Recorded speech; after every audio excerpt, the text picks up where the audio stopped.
Today we're going to be looking at one player from each club this season that has dramatically improved, that has really shocked me across the first 5 games. As you can see, I've got all 20 teams in front of me. Now, I also asked some fans to help me out on this. Big shout out to everybody that got involved, especially some of the sides in the later half of this video, because some of their suggestions really got me thinking. They really surprised me. We're going to start, though, in alphabetical order with Arsenal, because they are the talk of the town right now after that excellent defensive performance yet again against Manchester City. There's only really one place I want to start. My most improved player at Arsenal this season is David Raya. And yes, I'm fully aware, Golden Glove winner last season. He was really good between the sticks at the Emirates. But I feel like the Golden Glove award is almost more of a unit award.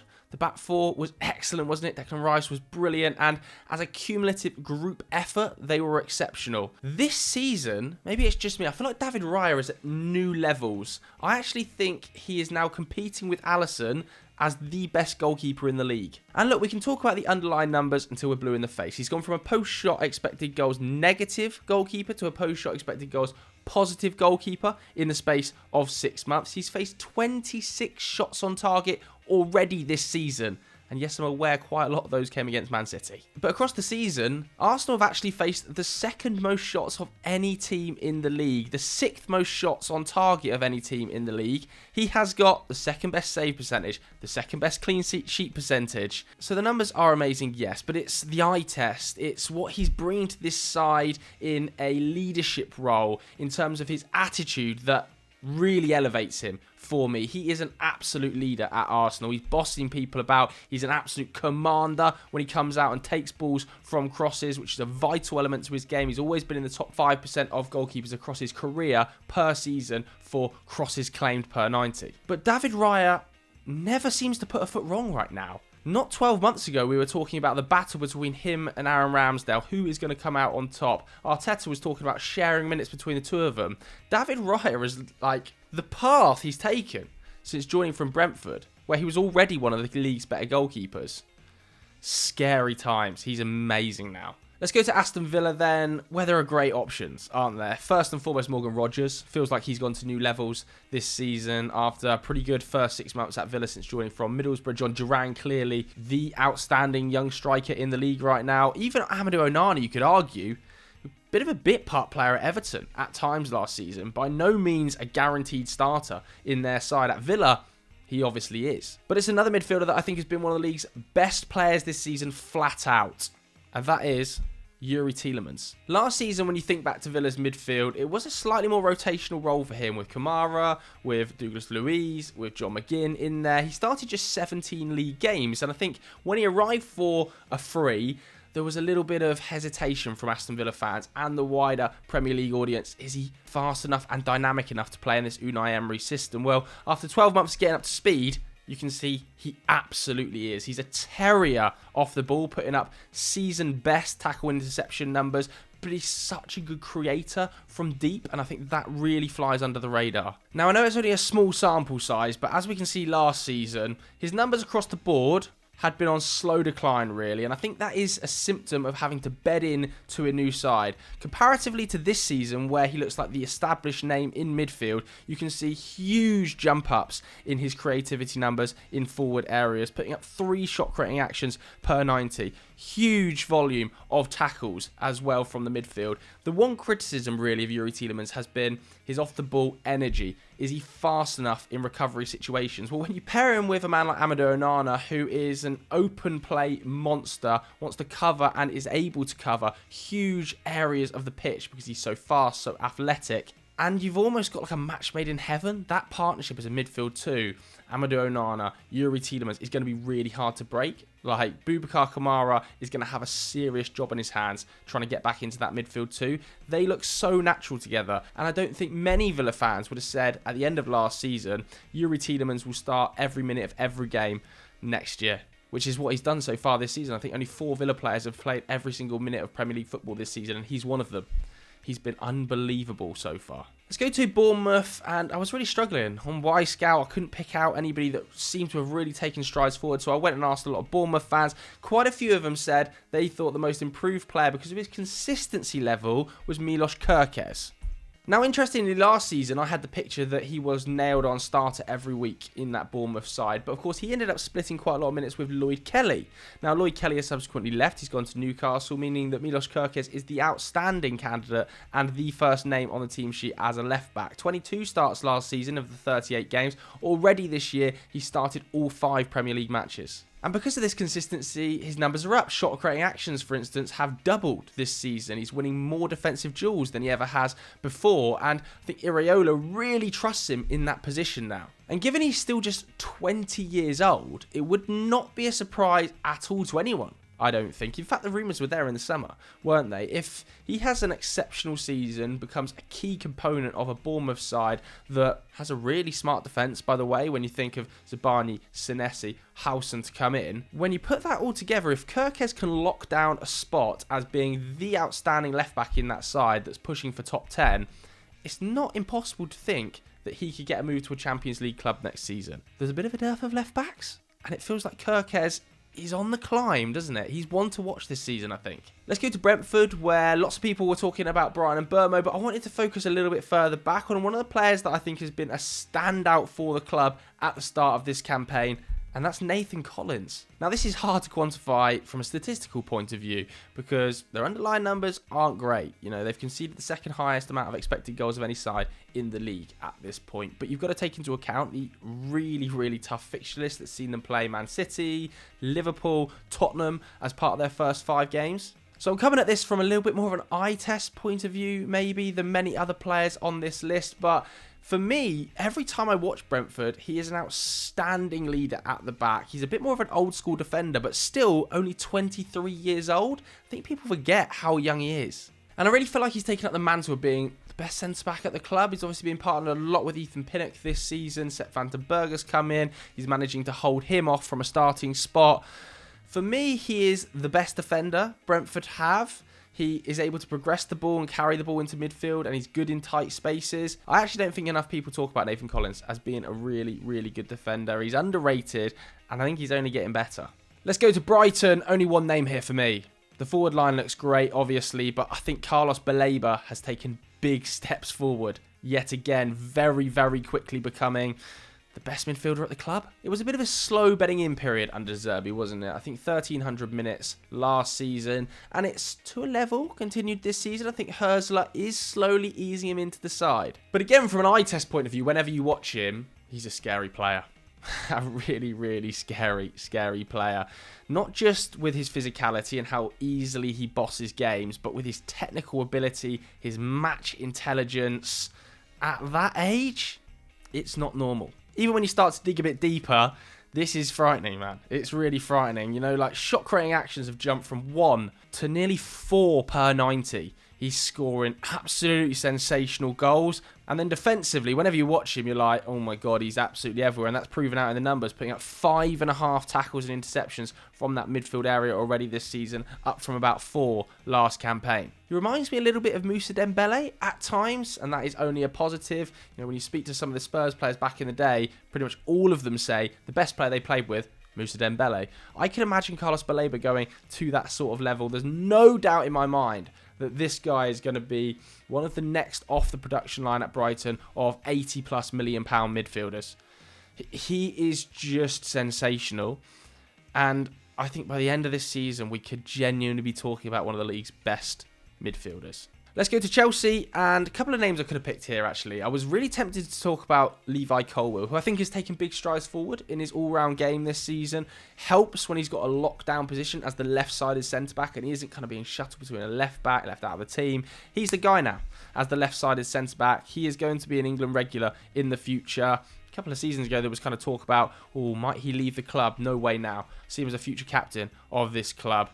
Exceptional on the ball, exceptional off the ball, but it's not the player I want to talk about. I want to chat about Marco Correa, because it was just 12 months ago, or just over 12 months ago now, that Chelsea were attempting to sell Marco Correa. They were willing to let him go on loan to Manchester United. That deal obviously fell through because of that one random Carabao Cup appearance. People seem to have just glazed over the fact that he is now one of the league's best left backs.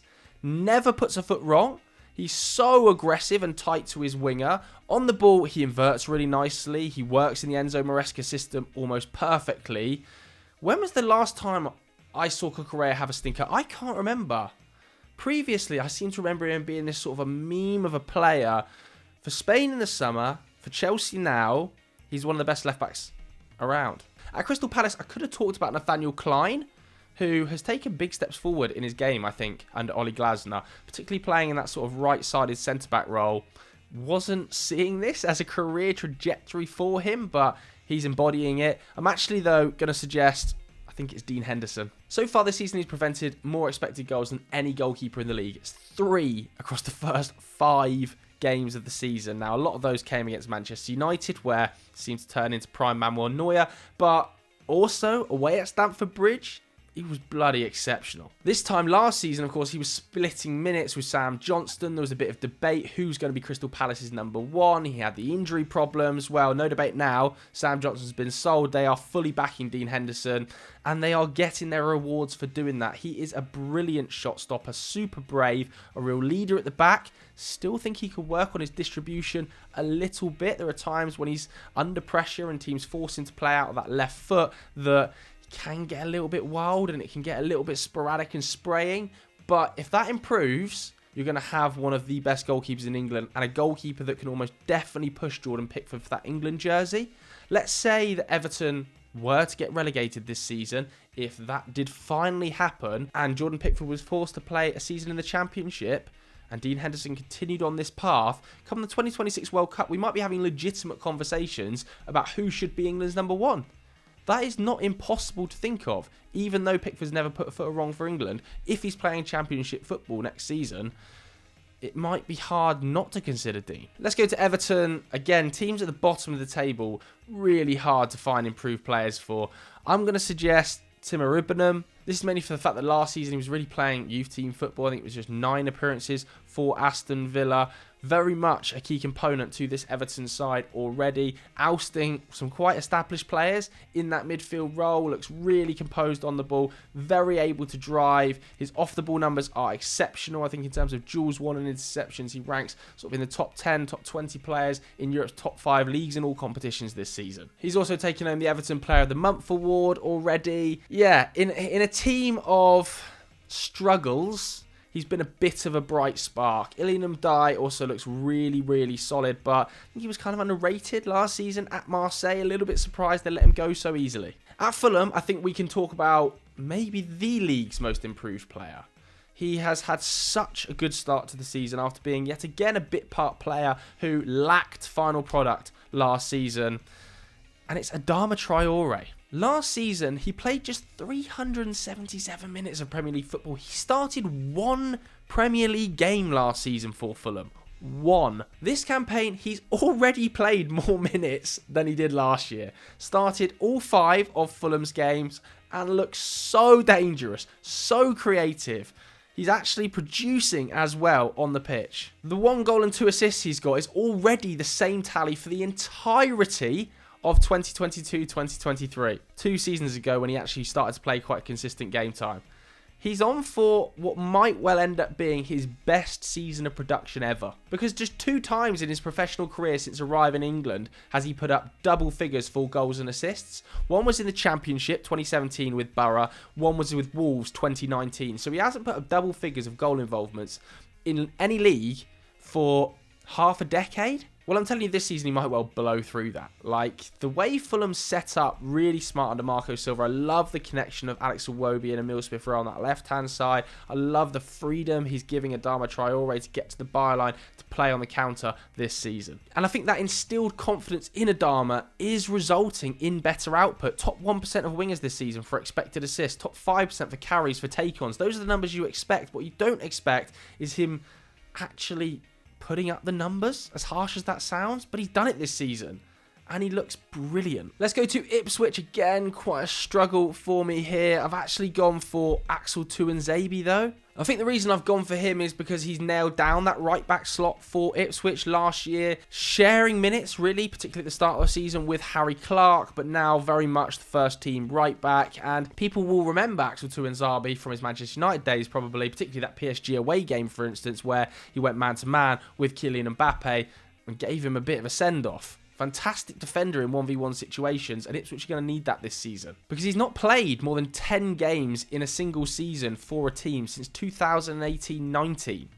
Those numbers are low. I expect him to batter that out the ground this season, start pretty much every game for Ipswich. He's going to have won the battle in the right-back role, and he's going from strength to strength. At Leicester, again, I was really struggling. I've ended up coming down on the side of Stefan Mavididi, mainly because I wasn't sure he could translate what he did in the Championship to the Premier League. We hadn't yet seen him do it before. He is 26 years old now too. But I think he's now grown into this side enough in the Premier League that he's proven he should be a guaranteed starter. The 2 starts he's had this season, he's been extremely influential in. He's also scored 2 goals already this season, and his underlying numbers across those limited minutes look pretty sustained from the Championship. They are going to need Mavididi to score goals this season. They cannot rely on a 37-year-old Jamie Vardy yet again to score goals. Odson Edouard hasn't classically been a big volume goal scorer in the Premier League. So a player like Mavididi has to chip in with goals if Leicester have any hope of staying up. And he's already doing that, and I wasn't sure he'd be able to. I found this one hard. It's a bit of a cop-out. I know it's a bit of a cop-out. So any Leicester fans that have better suggestions for your most improved player, please do let me know in the comments below. For Liverpool, I know the obvious one, Ryan Gravenberch. Clearly, he has taken massive improvement levels under Arne Slot, but I don't want to talk about him. We've spoken about him and everybody else has to death. I think I'm actually going to suggest a player who has gone from middling output, looked like he might be struggling a little bit. There was even talk of him potentially leaving the club in the summer too. One of the first names on the team sheet, a player with monster output who looks like, alongside Salah, the most dangerous player in this side. It's Luis Diaz. Now, he's already put up 6 goal involvements in 5 starts, hasn't he? He scored the same amount of goals as Manchester United so far this season. It's not a great stat. And when you rewind the clock back to when he first arrived at Liverpool, he was so exciting. His output was crazy. I think it was 7 goal involvements in 11 starts, coming off the back of 14 in the first half of the season at Porto, because of course he moved in January. He was electric. But then last season, I feel like the last 2 seasons, maybe Liverpool fans can change my mind here in the comments below, but I think in the last 2 seasons, there have been question marks about him, particularly in big moments in games. He hasn't taken the chances he should have. This season, though, he just looks so clinical, like so dangerous. When he comes in like that right, I've always thought, oh wow, he is an excellent technical player, super tenacious. He's almost sort of Sadio Mane-ish right now in his finishing. Of course, he's putting up Liverpool career best expected goals and expected assist numbers, but away from the stats, when you watch him play, it's the dynamism, the aggression he's showing on the pitch. Cody Gakpo, away in Atalanta, was sensational. He was unplayable. He can't get a look in right now over Luis Diaz. That speaks volumes of how amazing Diaz has been. He has gone to new levels under Arne Slot. He was amazing when he first arrived under Jurgen Klopp. Then the little dip. He's back up to being like superstar left wing. Lock that position down. Cody Gakpo is battling to try and get a minute over him. He is so good right now. Let's go to Man City, and a player they're going to need so bad. We could have spoken about Rico Lewis here, and I think he's going to be influential in how they play football without Rodri. But the player I'm going to talk about is the player that's probably going to replace him.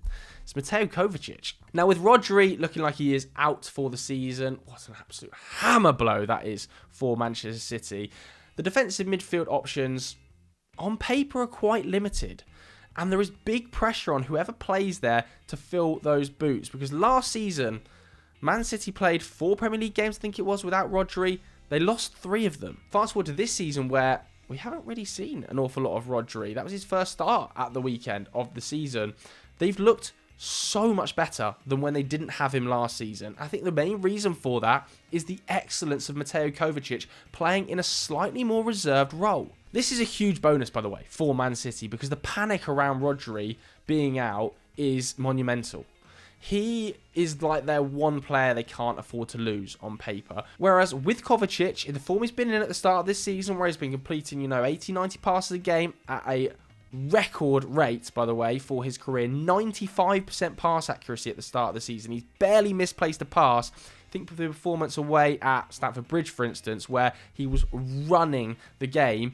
And I'm pretty sure in a lot of City staff member and coaching members' minds that they'll be a little bit more relaxed with the Rodri injury because of the level of Mateo Kovacic. And that's not to say he's been bad in the past, because he's always been a very classy operator. But I just feel like when I watch him this season in that City 6 role, he looks so natural. He looks like he's been playing alongside these players for 10 years as a 6, which he hasn't. So testament to him, testament to Manchester City for finding a fix, and we'll see how his fitness levels hold up, because traditionally, he's not been the fittest player. Okay, Manchester United, I was struggling. I think Onana has started the season really well. It was an excellent double save against Crystal Palace. Very commanding, of course. Big penalty save against Southampton to turn that game on its head. Also was really tempted by Christian Eriksen, who's kind of come back into the fold as this deep-lying dictator and looked excellent. But no, I want to talk about a player that has improved last season towards the back end and has continued to improve at the start of this season.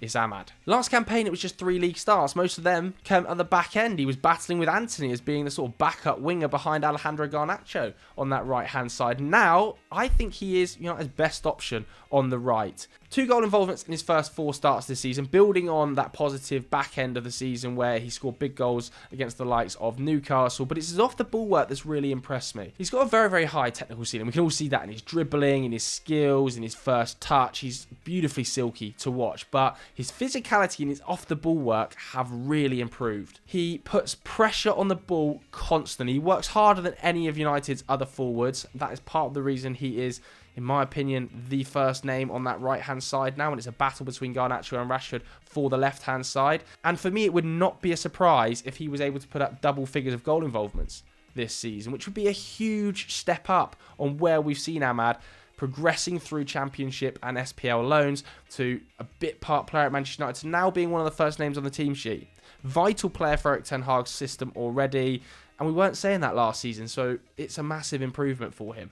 At Newcastle, this was an easy one for me. It's Harvey Barnes. He barely played 800 minutes of football last year with that really, really bad toe injury. Now, he should be starting every game. It still feels like they're trying to struggle to fit him and Gordon in the side. Find a way of doing it, man. This is one of the most clinical wingers in the league. He's got 4 goal involvements from his 2 Premier League starts so far this season. But even when he was at Leicester, his output was outrageous. It was absolutely outrageous. He scored 13 goals in his final Premier League season for the club. But people seem to forget before that, 14 goal involvements, 13 goal involvements, 16 goal involvements, 14 goal involvements. These are not normal numbers for a winger at a club like Leicester. And it's that clinical edge, particularly with his finishing, where he always outperforms his expected goals numbers, that really give Newcastle something special on the wing. Not many players are as good as Barnes from wide areas when they come through in one-on-one situations or when they're getting shots off from the edge of the box. He's always find the side netting. Brilliant player to watch. Great goal scorer. He should be starting every game. I'm surprised he's not. Let's go to Nottingham Forest. Plenty of available options here. I think they've been one of the outstanding sides in the Premier League so far this season. Nuno Espirito Santo doing a great job there. Boy, can he organise a defence, by the way. Really, really impressive underlying numbers. Last season, let's not forget, they were the 5th best expected goals against side in the Premier League under him. Now, I think we're talking top 3. Amazing side to watch on the break in counter-attacks as well. But I actually want to talk about a midfielder who last season was a bit part player at Newcastle, hasn't played, I think, 20 games since he was on loan at Bristol Rovers, where they were talking about him being sort of messiah of football. It's Elliot Anderson. Now, classically, when I think of Elliot Anderson, I think of a player who wants to play a little bit higher up the pitch. Really, really good in tight spaces. Lovely ball carrier.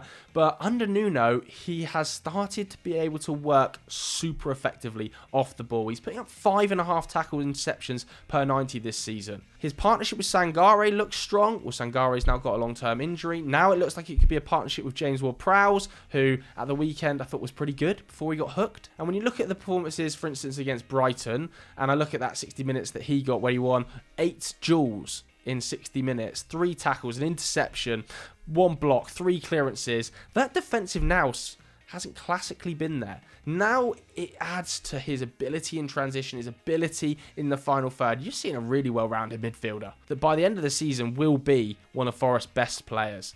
I know the fee was £35 million, but they lost Vlaco Dimos going the other way for £20 million. So £50 million, this could be one of the bargains of the season. We talked about Morgan Gibbs-White when he went to Forest. People were kind of laughing about that fee, weren't they, at the time? They're not laughing anymore. I'm telling you, the same will be said of Elliot Anderson at the end of this campaign. At Southampton, I think there's an easy option here. Not many good standout performers, but I think Tyler Dibbling has to be talked about as going to new levels. He already looks like the most vital component to Southampton's entire attack. He's 18 years old. This kid is unbelievable. The touch and finish at the weekend, just so calm and composed to open your body up and play it in there. Love the low socks look. I think he's the 4th youngest goal scorer in the club's history. He obviously was crushing it for their youth sides. And let's not forget, this is a player who kind of left Southampton's youth sides, went to the Chelsea academy, went to Cobham, couldn't really find his feet, got a bit lost amongst the Cobham setup, so decided to go back to Southampton.